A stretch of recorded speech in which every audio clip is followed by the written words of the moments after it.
Ce tuto va te montrer comment ajouter des hébergements à un événement sur Studil. Studil va t'aider dans la gestion des hébergements, des événements comme des week-ends d'intégration, des skis ou des séjours à l'étranger.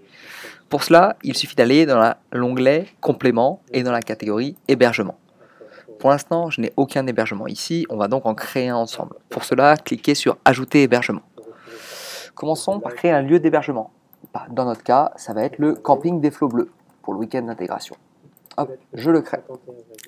Il peut y avoir pour un événement plusieurs lieux, plusieurs résidences dans lesquelles les participants sont hébergés. Là, je n'en crée un seul. Nombre d'hébergements. Afin de faciliter la création multiple d'hébergements, on a laissé la possibilité d'en créer jusqu'à 10. Et afin d'éviter les bugs, on a limité à 10 pour le moment, pour éviter d'avoir à supprimer tous les événements un à un, si après ils devaient l'être à cause d'une erreur.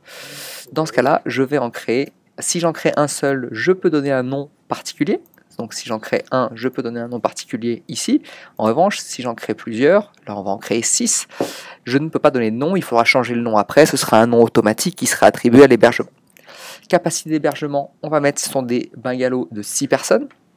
Le prix du bungalow est compris dans le prix de l'événement du week-end d'intégration. Donc 0 € ici, vu que le prix est déjà compris dedans. Ensuite, on peut personnaliser en ajoutant des commentaires ou des dates de check-in, check-out, bungalow de 6 personnes en tant que commentaire.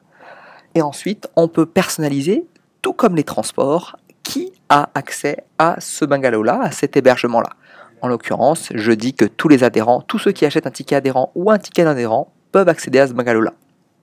Dans un cas un peu plus particulier, on pourrait dire tous les adhérents peuvent avoir des bungalows et on créerait d'autres hébergements de type tente par exemple et tous les non-adhérents pourraient avoir accès aux tentes.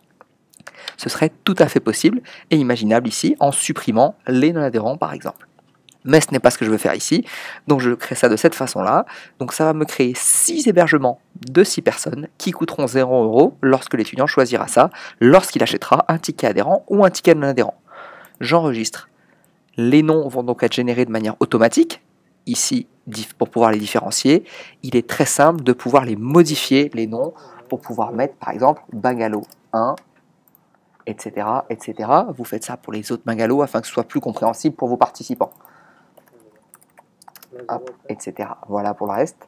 Je vous laisse imaginer, on fait la même chose pour le reste. Vous pouvez suivre de manière très simple l'évolution du nombre de personnes dans un hébergement. Ici, 6 sur 6, dès qu'une personne va réserver ce bungalow-là, celui-ci va passer à 5 sur 6 par exemple.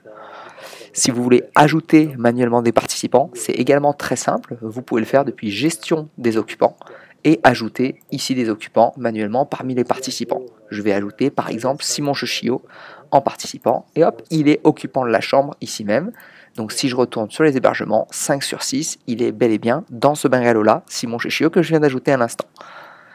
À savoir que vous pouvez, lorsque vous ajoutez un participant, le placer vous manuellement dedans, ou le participant directement lorsqu'il achète son billet en ligne, peut réserver également son bungalow, son hébergement, son transport, etc. Voilà, vous savez tout sur les hébergements sur Studil. À très bientôt.